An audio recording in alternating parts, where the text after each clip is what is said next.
because of mass production and population growth, there's been more disregard of recent for proper care.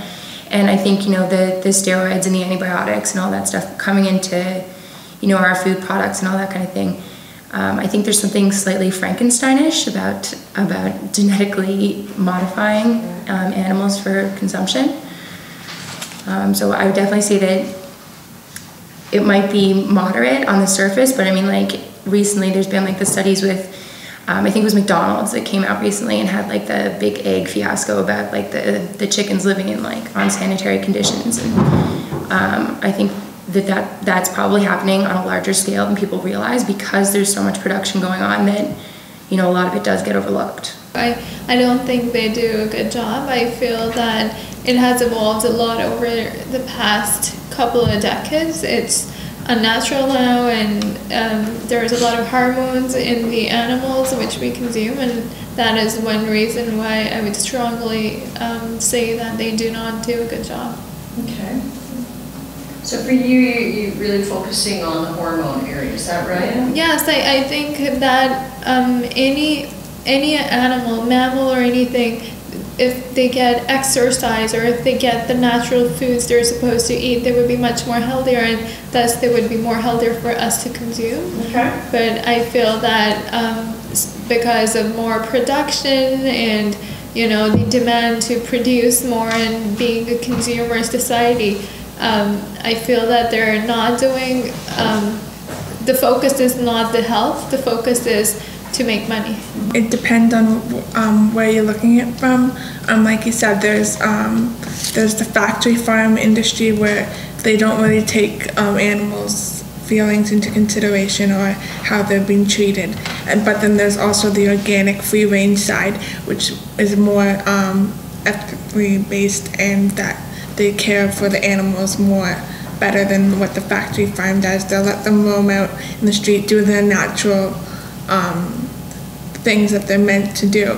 So like the chickens will be able to peck at things that are in their nature and in their genetic makeup to do, not something that's out of their genetic code that the factory farm makes them. Because I've seen documentaries where the chickens basically go crazy and they develop bad behavior patterns because of the fact that they're not able to actually go and do what they're naturally born to do. My impression, I don't know if this for a fact, but I assume there are rules and regulations, and there are inspectors who go to the farms to make sure that farms are abiding by the laws and the rules and that sort of thing. So I don't think that it's out of control, inhumane, or anything like that. And second of all, I'd say farming, especially today, population's growing. It's mass farming is a pretty difficult task, and so there are certain compromises that probably have to be made. So I'd say there's a certain level of forgiveness that I'd be willing to extend farmers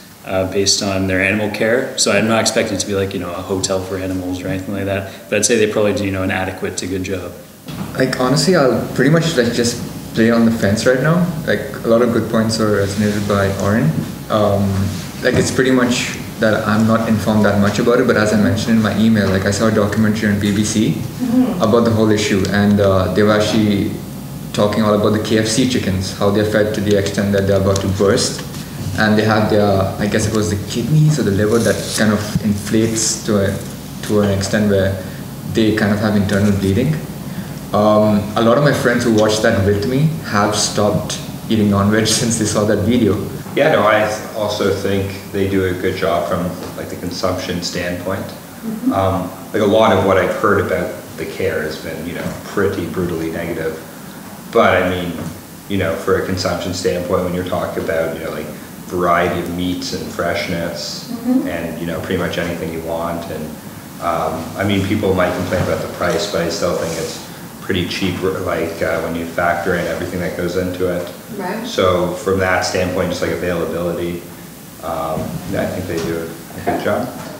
I think perhaps it's become a lot more pervasive in terms of media coverage, and people are becoming a lot more aware of these sorts of things. So on the one end, you hear these negative stories about it, but I get the feeling that the more savvy or business-minded agricultural types would just find surface ways to make it seem like they're humane and doing things in an ethical way and just maybe cutting corners in a not so obvious way, whereas years ago, before it became a hot button issue and before buzzwords were floating around in the media, people wouldn't really be concerned about it. But now you get a lot of people that are questioning where their food comes from and how it gets to their plate, and companies really have to compete with that now.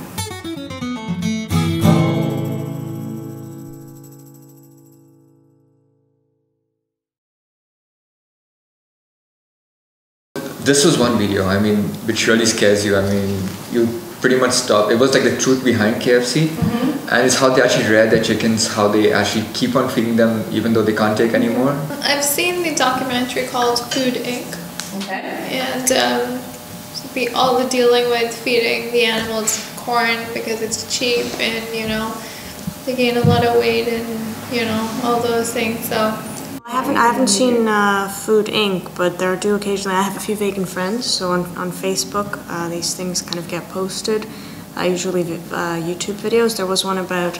Like your vegan friends would post these things? Yeah, there was one about chicken nuggets, and it showed this kind of disgusting, like, pink, meat that they would use for anyway. Since then, I don't eat chicken nuggets. It is very effective. Probably a good idea. but I do think that that they're all biased. I mean, I haven't seen Food Inc., but like from my impressions from the clips are that they are, of course, very biased because they're usually trying to kind of prevent animals from getting mistreated and all that.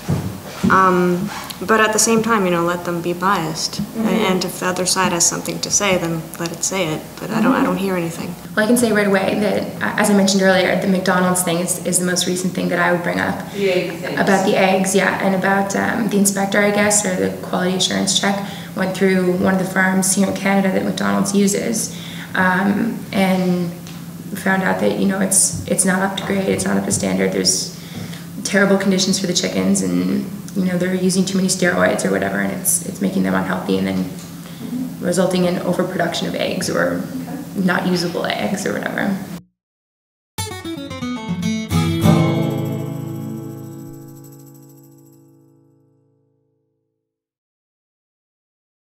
Yeah, poor environment doesn't really give the animals, the sort of room to, they're kind of sardine can sort of thing, The quality is, noticeably different than when you're getting something that where the source and how fresh it is. And I've done side-by-side comparisons before where I've gotten something that's mass-produced and cheaper, and you can absolutely tell it's processed differently, fillers, that sort of thing. And so and maybe the biggest, from my point of view, I think the biggest issue is accessibility and cost. It would be an ideal world if we could have local farms and buy local and know that the fruits, vegetables, meats, produce are coming from a good source, but unfortunately lower income communities don't have that opportunity. So I think that, our food preparation and care, and the care of, animals and agriculture and that kind of thing is potentially going to have a very severe unforeseen cost in the future. I mean, antibiotics and, steroids and all that kind of stuff, as much as, they've been beneficial to help us get to where we are, overuse of them also kind of has a little bit of a negative feeling as far as I'm concerned.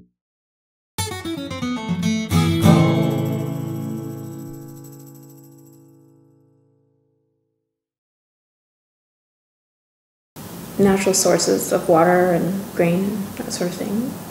Feeding them like we'd feed ourselves. Freedom, as simple as that. Not, confined like a sardine in a box or something. It's freedom. I think it's less the cramp as to the style of the crampage. I mean, I think Stop.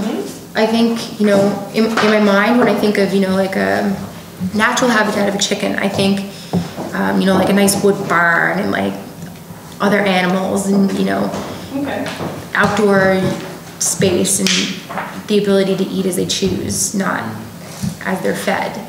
I think more of my concern would come to, you know, any enhancements to the food that they're eating.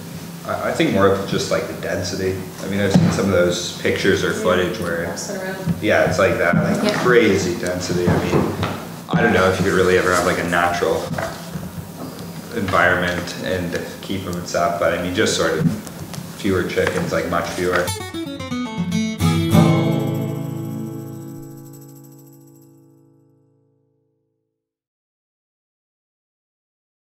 Doesn't take a lot of money to just pick up a camera and just like take footage of the industry and like what's going on, or like somebody working in the factory or working outside with the animals. You could take an hour documentary and put it on YouTube in 6 parts. Yeah, I mean, I don't pay to see the bad stuff. It just pops up. Like people post, you know, just go on Facebook. I mean, if somebody just posted even the laws, like farming laws, and made it into something, you know, viral, like the farming laws are such and such, and if, you know, just if people would see it, it's as easy as posting it on YouTube and just having people.